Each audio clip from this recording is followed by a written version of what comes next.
folks, and welcome to the final installment for Women's History Month of our videos featuring women in maritime. This one is Questions with Captain Sam. Our lovely viewers, hopefully you, wrote in and gave us some questions, so we're going to try and answer them. It's going to be great fun. Our first question is there a wage gap in the maritime industry? And I'm going to go with probably. Tall ships are such a small microcosm of the maritime industry as a whole that I personally have not seen or experienced a wage gap between myself and my male counterparts and various other people I know. But within the maritime industry as a whole, yes, there is. It's kind of a huge problem.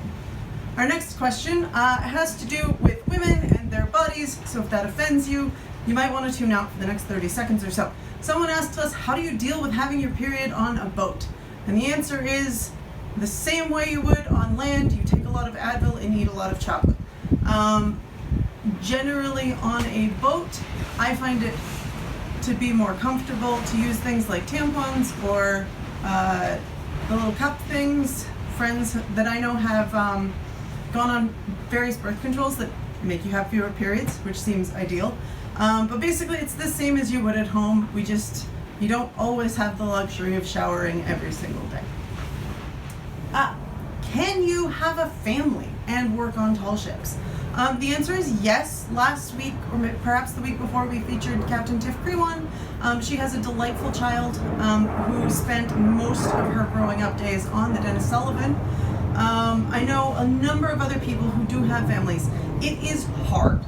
It is very difficult to have a family while you are shipping out for 6 months at a time. It takes a lot of work, but it can be done. It is probably more difficult as women who are the ones who are incubating and are generally seen as the primary caregivers for very small children. Being gone for months at a time is probably more difficult, but it can be done. So if you want to go to sea and you have kids, you can make it work. It's just going to take a little bit of extra effort. Our next question is, what do I do? It's what do you do, but what do I do to be a role model for people, for my deckhands, for people who come on sails, for kids who come and do our education programs? I do a number of things.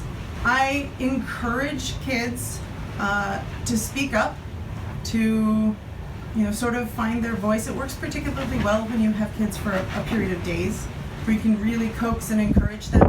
I also do small things, like I'll paint my nails, or I will wear my hair down, wear face colors, makeup, because I feel like it's important for girls particularly to have a role model that says that you don't have to choose between fun girly things and being a badass mariner.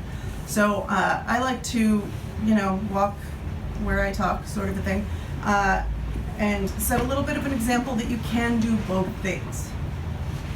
My last question is a fun one, sort of fun. It's what piece of women's specific gear is my favorite? And I had to say that I am torn between two different things. One is I have a pair of bib foul weather pants that have a drop seat in them, and they are from West Marine. They're reasonably priced and they are heckin' great. Because when you're underway, it's the middle of the night, you have to run down real quick and use the bathroom. Having zippers on both sides of your pants makes it a lot easier. It's really handy. But my absolute favorite is my Extra Toughs. I like them because they partnered with the Salmon Sisters up in Alaska, who for every pair of Extra Toughs sold, they donate a percentage of the profits to local food banks. And they have fun prints and cool designs on the inside. So folks, thank you very much for joining us. That is our final Questions with Captain Sam for Women's History Month. I hope you learned something. I hope you found it inspiring, or at least not horribly annoying. We will be back to our regular programming next week with John Paul Jones and A.B. Barlow here at Providence. Thank you very much for coming, and we'll see you around.